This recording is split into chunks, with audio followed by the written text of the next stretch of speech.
So, hi everyone. It's a pleasure to see you all connected.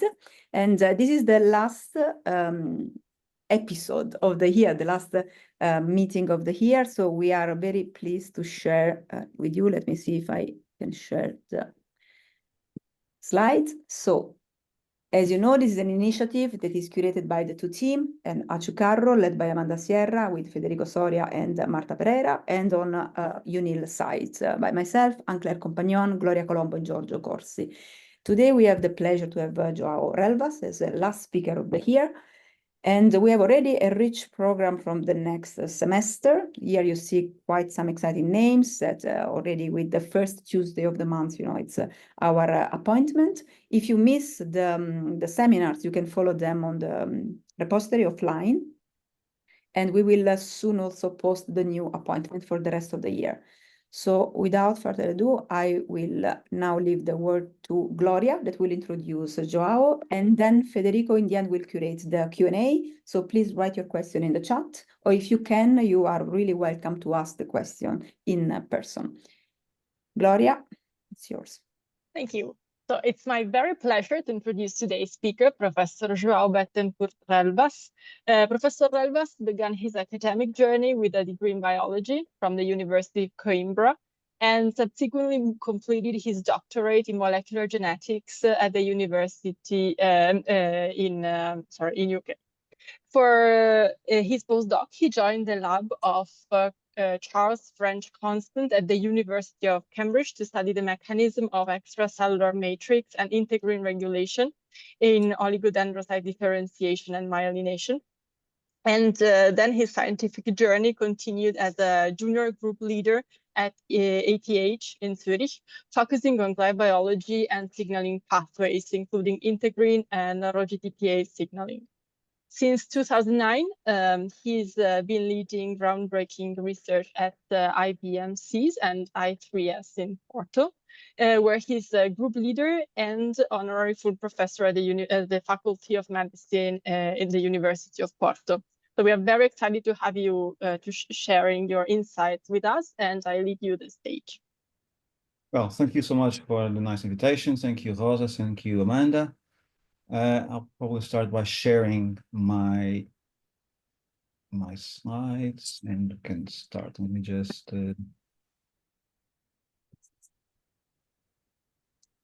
okay, everyone can see? But in the presentation mode, now we see the two. Perfect. Okay. Okay, so basically, we've been interested for many years how really individual cells are exposed to extracellular signals, and basically how these cells can integrate these signals and to maintain really physiological response to these signals. And I think this is one of the seminal questions in biomedicine. So I've been interested for several years in sorry, oops. Let's try to put the pointer. Here it is. Okay, so initially we were interested in ECM and integrins. And when I moved to Switzerland, we became interested in RhoGTPases. And the reason is RhoGTPases are interesting molecules because they really integrate the signals from a lot of different receptors in the cell. And when they integrate the signals, they transduce these signals to downstream effectors that can affect a lot of different cell functions. So there are about 20 of those. The most classical studied are the Rho, RAC, and CC42 families. These are the so-called typical RhoGTPases, and they are typical RhoGTPases because they switch between on and an off form, and there are a lot of proteins that regulate that switch. Some of them that switch them on are called the GAFs, or guanine nucleotide exchange factors, GAPs, the GTPase activating proteins that switch them off. And GDIs, the guanine nucleotide dissociation inhibitors, there are 4 of them in human genome that bring them to the membranes because they have a prenylation site that can actually insert in the lipid bilayer. And here is actually an example, is not a glial cell, but is an example of a tumor, a breast tumor cell, where you can see phylopodia. These are actin this is a special arrangement of the actin cytoskeleton that is regulated by CDC42. Lamellipodia, they are important for movement or, for instance, to growth of a process. And this is RAC1 that regulates this lamellipodia. And then, of course, we have RhoA that regulates stress fibers. And RhoA is important for the contraction through the actomyosin cytoskeleton contraction and also to the relaxing of a cell. In addition to that, this is the canonical pathways. We have signaling pathways that regulate gas and gaps, and these gas and gaps are regulating RhoGTPases, and these RhoGTPases regulate the ND factors, and the ND factors regulate biological effects. There are around 100, as I said, 120, around 140 actually gas and gaps. So this binary switch is very well regulated, and there are a number of effectors that are still growing as we speak. One important message is basically this RhoGTPases and gas and gaps are really cell type and context specific. So if we learn something about these gaps, these RhoGTPases, we cannot freely translate this from one cell to another because sometimes they play different roles. Okay, so the RhoGTPase domain of these cells, so they have actually several G domains. So these are hallmark of RhoGTPases that they mediate really the guanide nucleotide binding. They have switch domains. Okay, these are regions that sense really GDP or GTP and change the conformation accordingly.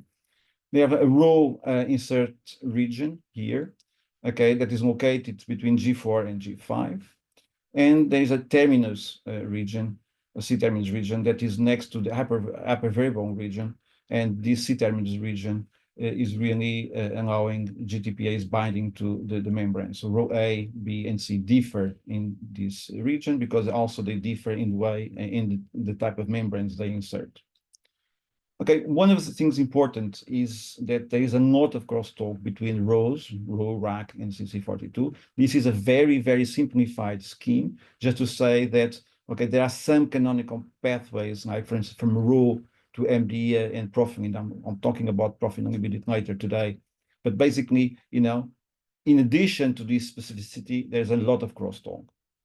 So, however, despite being really homologous, RhoGTPases appear to have different functional specificity, and we will explore this specificity in today's talk. I always show this, I think it's important. So RhoGTPases are key regulators of actin dynamics and functions. This is a classical picture from a classical paper from Tom Pollard, and it is called the dendritic nucleation array thread-milling model of protrusion of leading edge. So this basically shows how this cycle of depolymerization and polymerization of actin produces forces next to the membrane that actually, you know, allows the cells to send processes, the cells to move, and a lot of other processes inside the cell. It starts by an external stimuli that regulates then RhoGTPase. RhoGTPase then regulate downstream effectors, and these downstream effectors, some of them are actin-binding proteins, severins that can sever the F-actin to produce a pool of G-actin. Then we have here profilin 1 that takes these G-actin proteins and are important in the polymerization of this actin, and also RP3 that branches this polymerization of actin. So if this is an oligodendrocyte, this is not a microglia contacting with an axon here, and all this actually movement of the oligodendrocyte very fast putting up the processes and withdrawing the process is actually related directly to this capacity of the cell has to push the envelope and retract it. Okay, so in the relation to the microglia, this you know very well this. So this is a microglia through a glass window in the brain. So two photon microscopes, it basically shows that the process of microglia are quite motile. This is after a laser injury, again shows the motility of these processes. And if you really think about this and you measure the speed, it's clearly that this very fast reorganization of the processes are due to really to restriction of actin filaments that have a very fast turnover is actually faster than microtubules. So the hypothesis we put some time ago is that this morphological plasticity in related functions have to be governed by the actin cellular network, and RhoGTPases should be in the center of this network. So the first actually experiment we did, I'm sorry, was to really to ablate RhoA in microglia. For that, we used the CXCR1 3RT2 mouse, we crossed it with RhoA, gave them oxyfen, and we analyzed 1 month or 6 months after. And immediately what we saw is actually there was the loss of the RhoA protein, and there was also a slight reduction of the number of microglia in different areas of the brain. The morphology of the microglia was altered here by Shaw analysis, and what we saw was an innovation of several pro-inflammatory cytokines, both in microglia and also in relation to TNF in the brain. So the conclusion here was that RhoA ablation leads to really to an increase in expression of pro-inflammatory cytokines. Because pro-inflammatory cytokines increase, like TNF-alpha, also leads many times to a release of glutamate, what was actually observed, both in microglia and also in the brain. And the hypothesis is actually that glutamate is toxic to neurons, and that's what we probe, meaning we use hippocampal neurons in culture, we expose them to conditioned media from control cells, microglia, and in here we knock down RhoA and we expose these cells to conditioned media from these knockdown microglia cultures. And we saw that immediately that these axons were F-bidding, so these are in stress, and this was completely prevented if you actually put in this condition media quinurenic acid that is an antagonist at MDA, so basically is inhibiting beta-glutamate signaling in here. And this is actually the graph. So basically here the bidding really is prevented if you block the NMDA receptors. So one important thing, if you look then at these mice, is that while this is controlled, is actually a staining for presynaptic marker Vignud, for postsynaptic marker PSD95, and here the merge is in the yellow, so these are synapses, and in this conditional mutant mouse, we don't have actually, we have a loss of this extracellular synapses, multiplagic synapses. If you then the LTP in these mice, and here basically LTP as a proxy for synapse plasticity, we can see that in the conditional mutant mice, this is degraded, so this plasticity, and is quantified here. So the LTP magnitude is decreased in the mutant mice. And of course, then if you put these mice through behavior tests, what we could see, and this is a classical novel object recognition test, what we could see is that the capacity of these mice to recognize a new object is decreased. So one thing as we saw before in previous work is that SARC is downstream of RhoGTPases, and SARC is an important thing because SARC is regulating activation of reactivity of microglia. And what we show here is that, in fact, in this mutant microglia, we have an increase of phospho-SARC. And so what we decide to do is to inhibit phospho-SARC. So SARC is here downstream of A. And what we could observe is that when actually we use AZD in our conditional knockouts, we can prevent actually the synapse loss compared to the mutant here. This is the control with the vehicle only, the MSO. This is the mutant, and this is the mutants we treated with AZD. And you can see basically that we have a recovery of the synapses here in yellow if you actually inject these mice with AZD. And when you test these mice against in the novel object recognition paradigm, we could see that they could actually recover the capacity of distinguish the novel object. So they, in terms of behavior, they also recovered. Okay, so one important thing is that we observed also here that before the onset of the clinical phenotype of models of AD, in this case we use APPPS1, but we also are using now actually the 5-FAT, and is the same thing. We could actually see that this microglia had a reduced RhoA activation.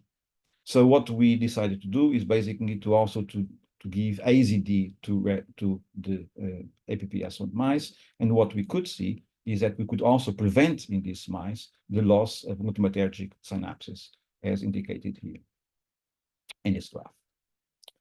Okay, so these mice was interesting. They also, our RhoA conditional cut mice, they also had increased deposition of amyloid, and you could actually prevent this deposition of amyloid by actually giving AZD to the mice, and as here. And actually, you know, even that we have not shown this in the original paper, we could also see that there was a slight increase of phospho-tau in the regions of the hippocampus of these mice.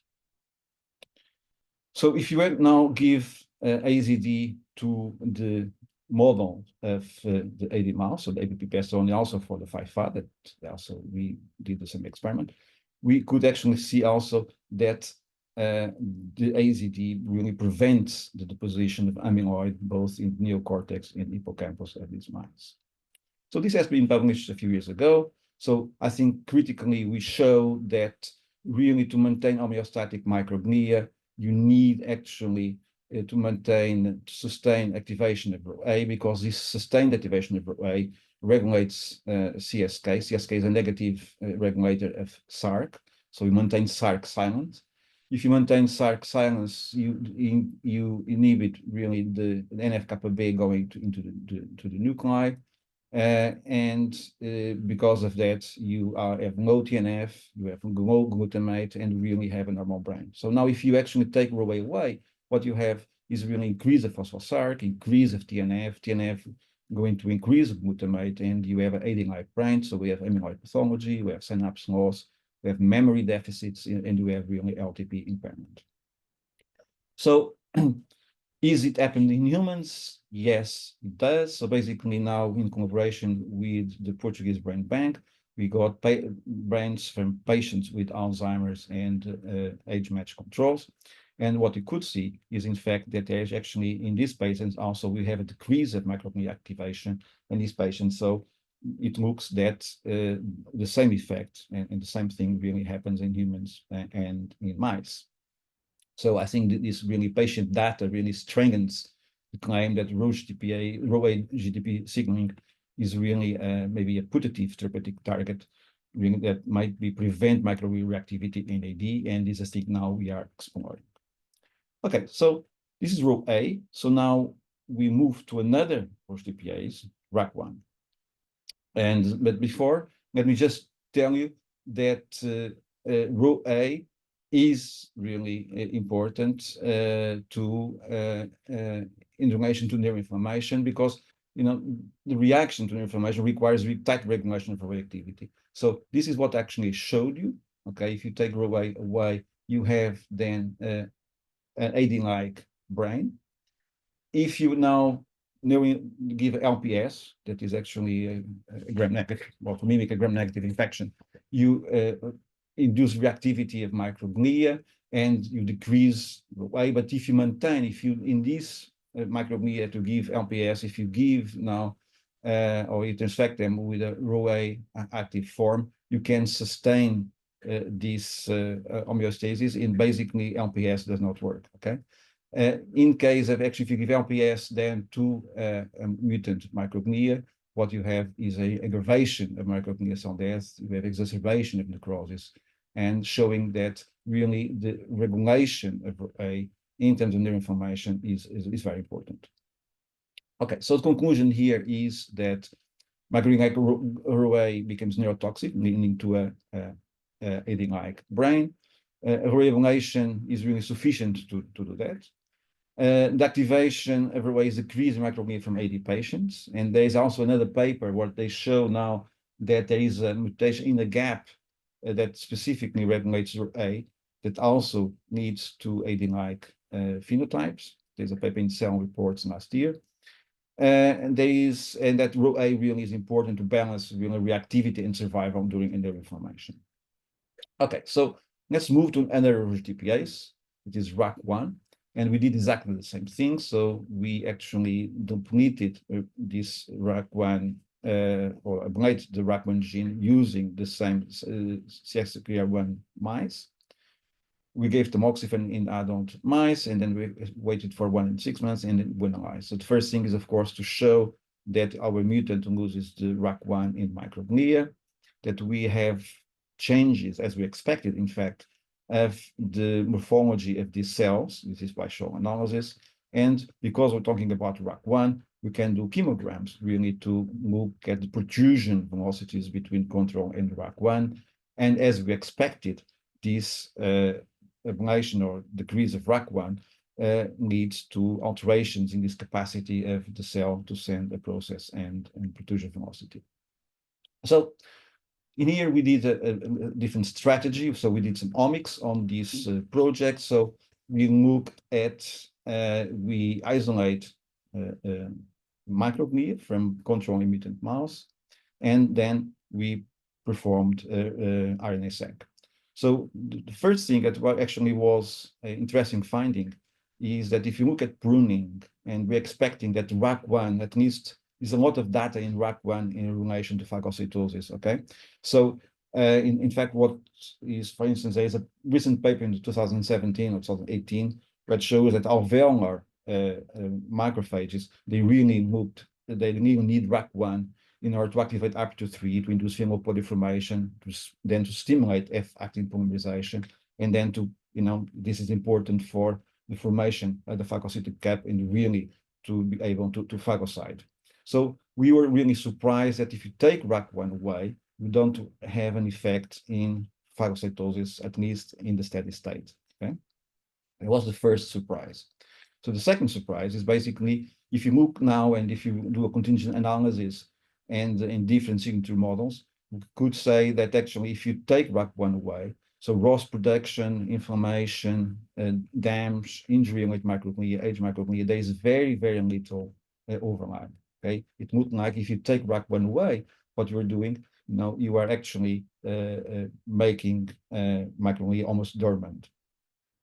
So, however, our RNA-seq show there is important that RAC1 coordinates a really signaling program that is required for synapse crosstalk. Okay, this is actually data from RNA-seq. It was confirmed also by phosphoproteomics in microglia. So what we show is that the phosphoproteomics supports really this RAC1 dependent microglia synapse crosstalk, and RAC1 changes the microglia phosphoproteome, and this really is mainly associated to 6 different signaling models that includes RhoGTPases and microglia synapse crosstalk. Right, so now what we decide to do is really to expose these mice to, let's say, homeostatic stimuli, okay? So these mice, RAC1 ablation leads to this microglia to be more or less really responsive. Then what we actually thought to do is really, let's put these mice in an enriched environment and compare this enriched environment to control environment. So basically, this enriched environment means that their social interaction is more intense. There is actually motor stimulation, cognitive stimulation, sensory stimulation, and this actually is known for many years that impacts in the brain. So at circuit level, enhanced dendritic branch, increase glial neurogenesis, synaptogenesis in hippocampus and the cortex, and really at behavioral level improves learning, memory, and social interaction. And also, this has been used also even in humans, really to fight the progression of neurodegenerative disorders and to prevent memory loss. So in a way, this enrichment environment is a proxy for learning.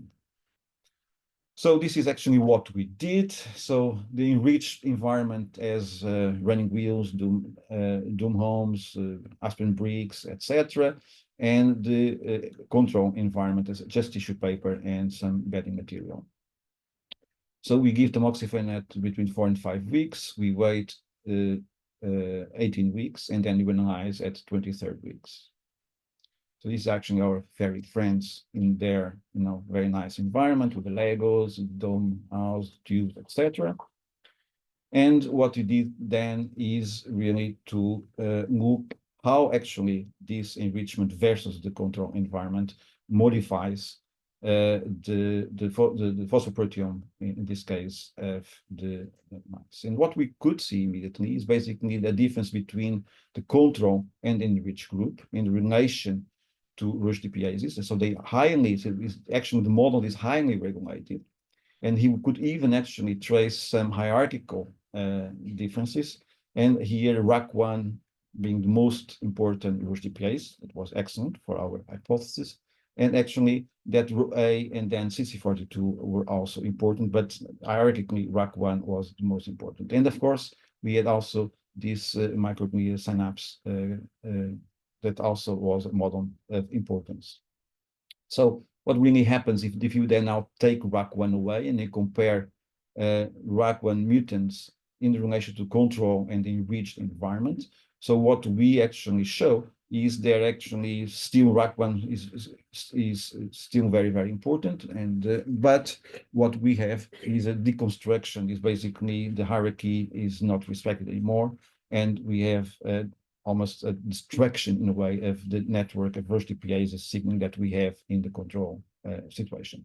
So really the conclusion here is that experience-dependent microglia phosphoproteome really identifies RhoGTPase signaling being the dominant model. And if you take then away RAC1 and then you compare control versus enriched groups, these RhoGTPase synapse crosstalk really are effective, but still is the dominant group. So this phosphoproteomics was interesting because we could even actually map some of the gaps that regulate these RhoGTPases. We could really, even map some of these phosphorylation sites.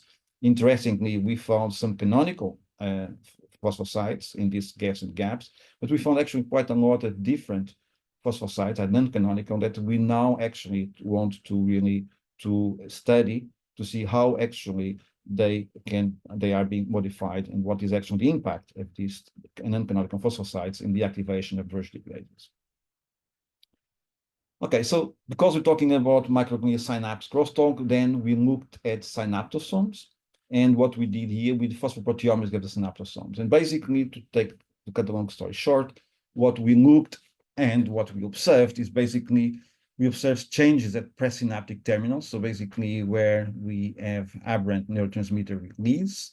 And our phosphoproteomics at postsynaptic terminal really told us that the shunt proteins were important. And basically there was, because of that, there are structural changes and there were deficits in excitatory neurotransmission at the postsynaptic terminal. So of course, for this public, it's not necessary to stress that RAC1 really modulates microglia synapse contacts during experience-dependent plasticity.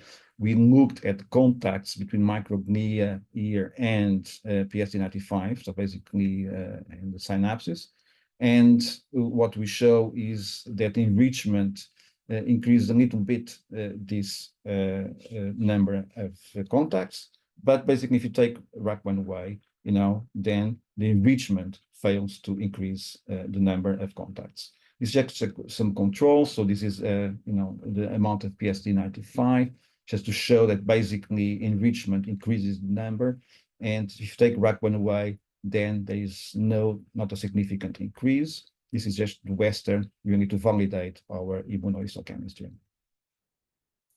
Okay, so if you actually are stimulated, if you are in an enriched environment, you would expect then if you now put the mice into conventional behavioral tests, these mice that are enriched will actually perform better. So it's exactly what happened in the vast majority of the tests. Actually, all the tests we actually used.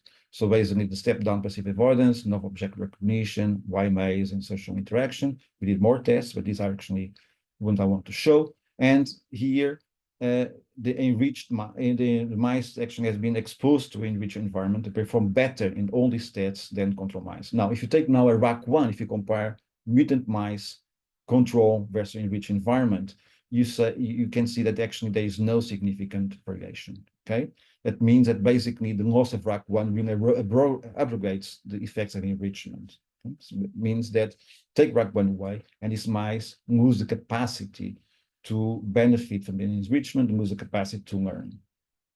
So this was basically the main message. There are several other messages of this paper, but this was the main message. I think the take-home message is really that microglia RAC1 is essential for experience-dependent brain plasticity. Okay, and you know, just as a short summary of this part of the talk, so the loss of RAC1 in adult microglia affects microglia synaptic crosstalk. That is important for the experience-dependent plasticity and cognitive performance. The multi-omics we use show that the key actually RhoGTPase on this is in fact RAC1. And our data would suggest that modulate this RhoGTPase signaling in adult microglia might be useful to devise strategies for boosting neuroplasticity in Alzheimer's disease. And we are now starting to explore these hypotheses. Finally, I'm just going now to move a little bit to another protein that is downstream, canonically is downstream of RhoA, and is profilin 1. So this actually started with a conversation we had with Bart Eggen some years ago, and what actually showed in a Nature Neuroscience paper that the transcriptomic analysis of purified human cortical microglia in aged patients really reveals that a lot of actin proteins and actin dynamic, proteins that regulate actin dynamics were actually decreased. And so this is actually from the original paper. And okay, we know for many years, of course, that aging is important and regulates a lot of different functions like hormonal status, nutrition status, etc., and physical status. And this actually affects actin expression. Okay, and we also know that aging also regulates the integrity of the actin cytoskeleton. And these two actually, the change in actin expression and the altered integrin of actin expression can regulate the cell metabolism and maintenance, that can regulate tissue homeostasis, organ function, and all these impact on really the functional decline and age-associated disorders. So we know a little bit of that because of neurons. We know much less about glia. We know a little bit that it happens in oligodendrocytes in aging, and microglia in aging. Yes, there's a lot of data now, but not really concerning really directly the cytoskeleton.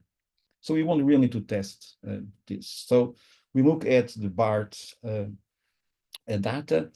We did some analysis, bioinformatic analysis, just to show that in fact this data shows that there is a fraction in this transcriptomic of the age of microglia from age individuals. There is a lot of actin binding actin related proteins. They are regulated.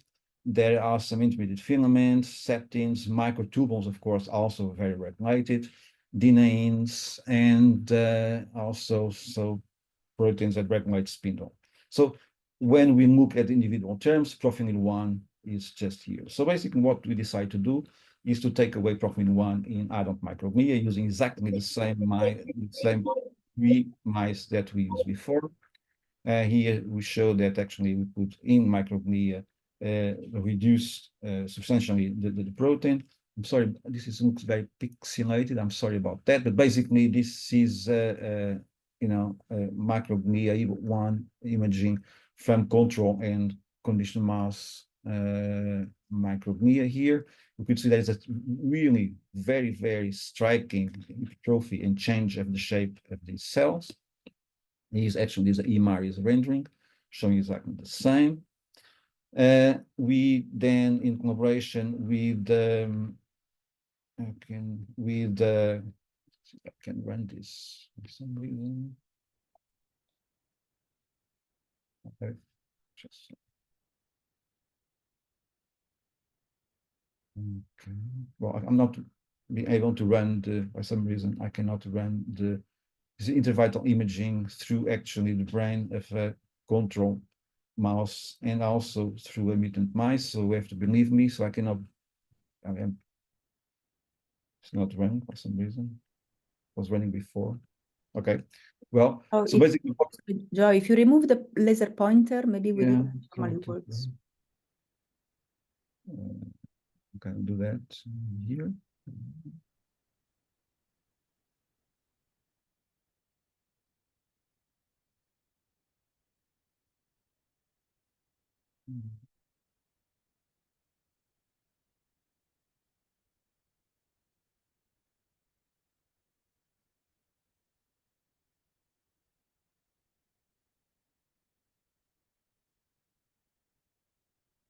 Okay, maybe not. Yeah. Okay, so basically here actually is control. Okay, so basically they are moving, and basically you do the laser injury. They really very fast send the processes towards the laser injury, and we're run it again. Okay, so the YFP is weak. So now we actually cross this mice with TD tomato. But basically, okay, you can show clearly. So now if you look at mutant profilin 1, this is all very slow. If you actually then do a laser injury, actually the process is very slow. So this actually, is actually quantified here. So this is the extension of the processes in the studies before the laser injury. So there is control and here is mutant. This is the retraction of the process before laser injury between control and mutant, and basically here is after the laser injury. And here shows really the protrusion magnitude before laser injury and after injury. So there's a big actually difference between control and mutant mice. So what is actually coincident, and with a phenotype of aging in a way. So then if you then do RNA-seq, this is a volcano plot, and we show basically there's an affection of microtubules and actin. And here what you can see that is, I think, is interesting, I won't just highlight this, is that of course aging in mice is very different from aging in humans. So there's very little overlap between both.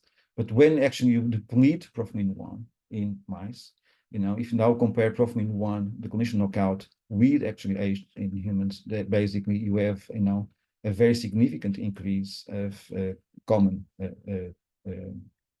transcripts in one and the other. What is actually interesting? It looks like in a very little way, we're humanizing a little bit the aging in mouse by taking, profilin 1 away.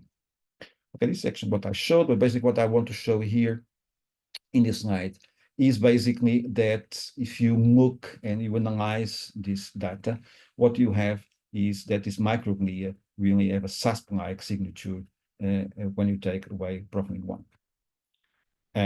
So transcriptomic analysis of profilin 1 conditional microglia reveals changes in microglia transcriptome, and really is consistent really with the SASP-like signature.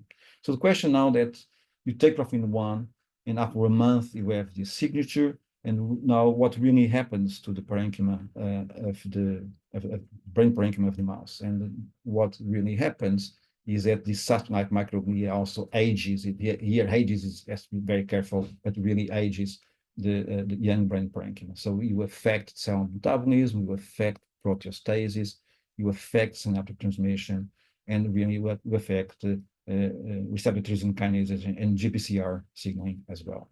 Okay, so really the transcriptome analysis of this cortex of these mice reveals change in microglia profile that is consistent also with senescence. Because actually we're talking about aging, etc., we also wanted to explore really the synaptosomes. So again, we isolate the synaptosomes of these mice. And basically what we did here, we compared by proteomics, first proteomics, basically control and mutant mice. And what we saw is also defects, alteration in proteostasis, glucose utilization, and local translation. And, really to validate this functionally, we pick up glucose utilization, so mitochondrial function in a way. And basically what we did was to, basically seahorse, in these synaptosomes from concomitant mice. And what we showed is that the mitochondrial metabolism was affected. So we have, the basal respiration was decreased in mutant mice, the maximum respiration was decreased, the protein leak was decreased. So basically, all the factors that are important for mitochondrial function. Okay, so important. So this phosphorylation, So these phosphorylation alterations really suggest in here that we have an impairment in function really of the inhibitor synaptic function in these knockout mice. Okay, so and this is basically what actually this panel shows. Okay, between here, so GABAergic synapses, if you have inhibitory postsynaptic currents, and basically we have at least at proteomic level that indication that there is an impairment in inhibitory synaptic function in these conditional knockout mice. So to test this hypothesis, what we did was to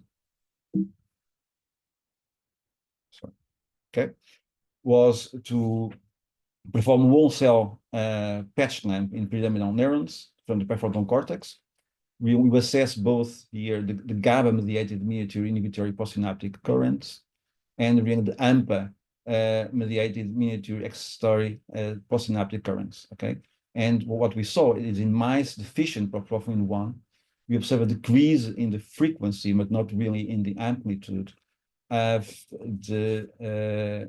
this micro iPSC here. Okay, so basically, I think the relevant result is strong inhibition that we can see here, and in terms of actually this part is everything looks normal. So really in line with our phosphoproteomics data, these results suggest that inhibitory synaptic transmission is decreased in putative excitatory neurons of PFC, so pyramidal neurons, and really highlight really the important role of microglia profilin 1 in maintaining this inhibitory synaptic homeostasis and really the overall neural circuit integrity. And because of that, then we actually went to do some behavioral tests on these mice. And what these behavioral tests show, so we did actually Morris Water maze, we did dark night box test, we did open field test, and elevated pulse maze. But what actually this show is that in all the tests, especially dark night, open field, and elevated pulse maze, that is actually collectively they show that these mice they cannot actually they are risk averse. So basically, there's some kind of inhibition now to regulate the risk assessment. So what actually is very, very important in the sense that this actually makes a coherent whole with all the proteomics and also with the patch clamp data I presented before. Okay, so from the profilin 1 really regulates then microglia bona fide function. Okay, the transcriptome of profilin 1 conditional knockout really shifts to aging. I'm very careful with that, or a senescent-like profile.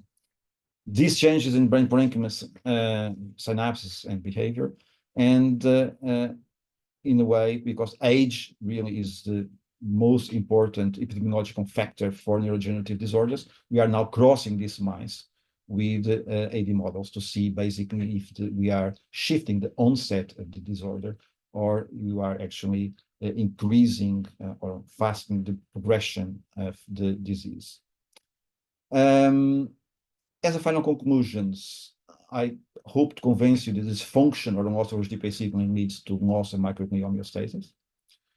And this is despite of their homology between RhoGTPases, they really show remarkable functional specificity. And I didn't show CDC42, we're working on that, but basically, again, CDC42 is very different from RhoA and RAC. I hope to convince you that really understanding these RhoGTPase signaling pathways, really including downstream factors like profiling, I think one day may provide reverse engineering approaches to prevent or ameliorate aspects of neurological disease.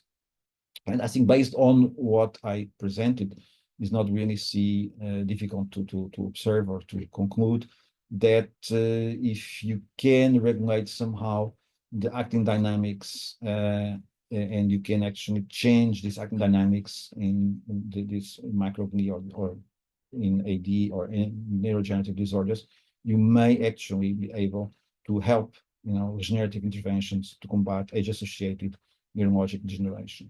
Just to finish by saying that I was actin-centric, but there was 2 important papers in microtubule cytoskeleton last year, and of course, so our papers are here. So this is actin. This is actually a microglia taken by one of our students, João Relvas, in the lab. This is the microtubule in green. This is in pink or violet is the actin cytoskeleton. So that we have 2 papers, important on this actin cytoskeleton microglia, but there are very recent, 2 important papers in microtubule. So I think one of the key things is basically how the microtubules that have actually a very slow dynamics of depolymerization when you compare it with actin cytoskeleton, how actually they, converse in the sense and they interact in order to have functional coherence. Okay, so actin is really very fast. We're talking about milliseconds, very fast reorganization of the cytoskeleton, and microtubules are talking about minutes. So, so how actually they produce, functional coherence, is an important thing. One important thing also is that our proteomic data sets, we have a lot of different data sets from, from from aging, male, female, etc., show there are a lot of proteins that are interacting between cytoskeleton, actin cytoskeleton, and microtubule. They actually are coming up in these data sets. Like IKGAP1 is one of them. Of course, the Profmin1 also regulates microtubule dynamics, but there are others actually that are completely unexplored, and I think they should be explored. So to finish in this as future prospects, what we are dissecting the role of CDC42, and as I told you, very different phenotypes from those of RhoA and RAC1. One of the key questions is, can sustained activity of RhoA really prevent or ameliorate disease phenotype in AD models? So I'm now testing that with AAVs. And we are doing the same with RAC1. Can really activation of RAC1 improve cognition in aged mice? So I'm looking at that. And one thing I have not time to tell you, of course, RAC1 is very much connected to the cyclotome of microglia. So we are, starting to evaluate the cyclotome of these cells in order to really investigate potential signaling mechanisms, from the molecules secreted from the microglia and how they act on the other cell types in the brain parenchyma. I just want now to thank you people of my lab. I think key people for this work was Renato Socodato here and Camila, and together with Tiago Almeida, Joana Moreira. So Renato is critical for the RhoA and the RAC1 studies, Camila as well. Tiago is the first author with Renato in this RAC1 work. Joana is working in CC42. And João Relvas is a PhD student starting working on phagocytosis in microglia in context of the RhoGTPases. And we have actually other members of the lab. So Inês did some work, especially in bioinformatics, in this Profmin1 paper that is coming out soon, I hope. And I want to really thank, our funders, so the grants from the Horizon 2020, FP7, etc., FCT in Portugal, and our collaborators, international collaborators, and also the scientific platforms at I3S that make this all possible. And thank you all. If you have any questions. Okay, thank you, João, for this beautiful presentation. We are opening now the round for questions. You can write in the chat, or you can just ask directly. If you want to ask directly, please write down in the chat so we can give you access to the microphone. Okay, Rosa, you can go. Maybe I can start and I can use the microphone. Thank you, João. Beautiful talk. So I have a couple of questions. Maybe I can start from maybe it's an easy one, I don't know, but the profilin phenotype, which you have a very specific inhibitory synapses phenotype. as opposed to the other. For example, in the first model, you had the pre and post synaptic and more contact with PSD. Do you have any idea? And also maybe if you check ECM, particularly in this model? Yeah, I mean, this is I think the $5 million question. Why is so specific? Okay. Yes, one of the things is the ECM. In fact, we have some data that actually these pyramidal neurons, the size is different in these mice than the other mice. So one of the possibilities will be actually they are changing the ECM and then changing the microenvironment. Absolutely. Mm-hmm. And maybe if I can ask a second question, because I found it always fascinating, this experience-dependent plasticity through microglia. You have a beautiful model now with your RAC1 when you show that really the beneficial effects are not there. So I was wondering, in your old model, you use a conditional knockout that is post-weaning, is always like in adult mice, right? Have you ever done anything in the development, the critical window, where we know that all this experience dependent is critical for the wiring of the brain? So I was really wondering how much your RAC or I mean, I want to run out of that problem. So basically, I've never tested before, but I see basically, I mean, there's actually people in the lab that is actually arguing with me that we should do these experiments early. We need to get this window of neurodevelopment, because then the effects should be much bigger. I completely agree with you. I mean, that's a thing we only discuss that we have to do, but we have not done yet because we have been occupied with other things. But yes, I think it's an important question and we should do it. Thank you. Thank you very much. Okay, we have a question from Michel Mala. Thank you for this insightful talk.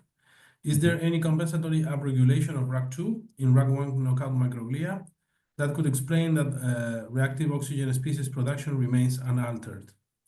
Yeah, I mean, RAC2 is not major. I mean, it's expressed by microglia, of course, but it's not major hyperregulated. So that's a very good question. Yes, we wonder about that, if actually taking RAC1 away, and why we don't see, for instance, ROS regulation, etc. Because, I mean, of course, RAC1 is part of the NOx complex. We should actually see a major regulation of ROS. We don't see it, and I don't think RAC2 is the culprit.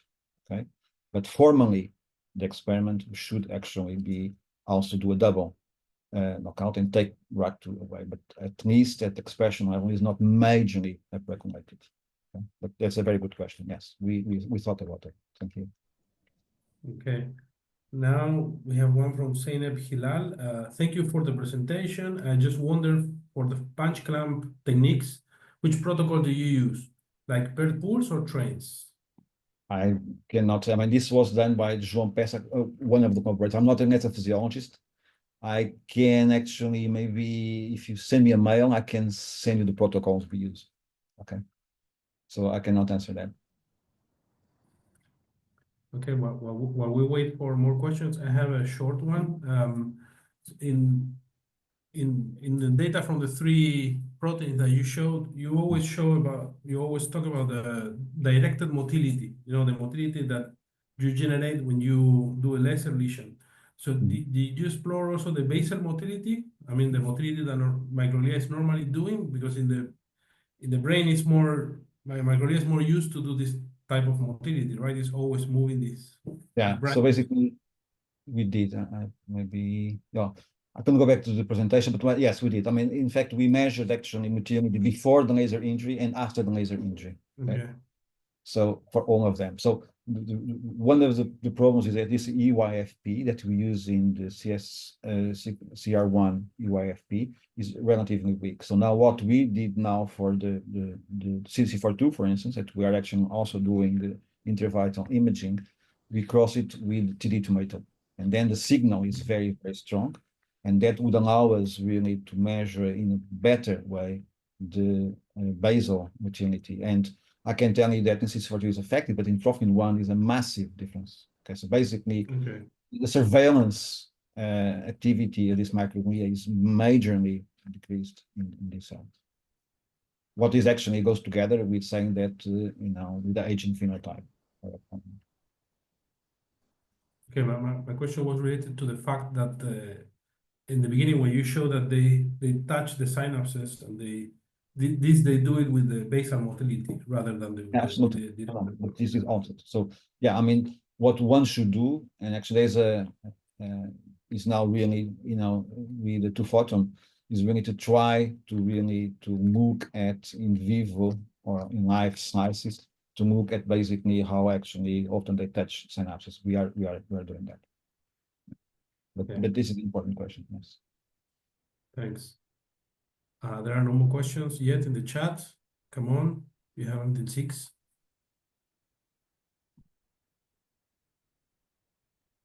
Any more questions?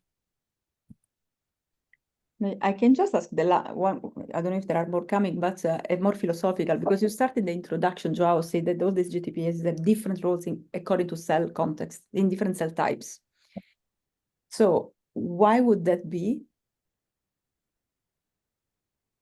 Well, I think basically, so we know very little about the crosstalking between, RhoGTPase. So different cells have different gaps and gaps. And during that developmental of these cells, or differentiation stage of these cells, they also express different gaps and gaps. So basically, you can have a RhoGTPase being activated in one area, topographically completely different from the same RhoGTPase being activated, let's say, 1 month after, after the cell differentiated. So that makes the signal very complex. So we have been interested for many years, and we are actually trying to model now this RhoGTPase signaling. There's 1 or 2 good papers in the past on that in yeast, okay, because in yeast is very easy because we have one isoform, that's it. But I mean, this signal is very, very difficult to modulate, and the reason is that because I mean we actually showed in some years ago in a brain paper in Schwann cells that we have one GAF regulating CC42 later in differentiation, but this GAF is not expressed early during differentiation. Then there's another actually GAF regulating CC42. So we can have actually the same, the RhoGTPase is being regulated by different GAFs in different times or contexts of the cell, what makes it very difficult then to model. So we are quite far to have a very sophisticated knowledge about RhoGTPase signaling. It's more complex than we thought. There are some effectors even being found nowadays. So even that basically all the genomes are actually sequenced. We know quite well of that. So basically there are actually effectors that should not be effectors, but they are effectors that are actually regulated directly by RhoGTPase. So we are still finding them. So there is still a lot of work to do on that. I can, there's 2 or 3 more labs like mine that actually can exist after that and continue to work on that. And we're always going to find, new things and different things. For instance, phagocytosis if you actually pick up the monocytes from these mice, basically, there is a huge actually deficit in phagocytosis, but microglia appears not to be affected. This was for us. I mean, we could not believe in this data for some time. Actually, for 1 or 2 years, we repeat experiments, but basically, the theory says that if you take BRCA1 away, you don't have a phagocytic cap. You cannot do phagocytosis. But these microglia, in terms of pruning, there's no difference. They can do it. Okay, at least in the steady state. What was a big surprise. So yeah. Okay, I think there are no more questions. So maybe Rosa, you can close the session. Thank you, João. I can just thank you again, João, for the beautiful presentation. Thanks all the participants, and well, see you next year. So the next meeting will be on January 7. So looking forward to see all of you connected. Okay. Bye. Thank you. Bye. Thank you, João. Bye.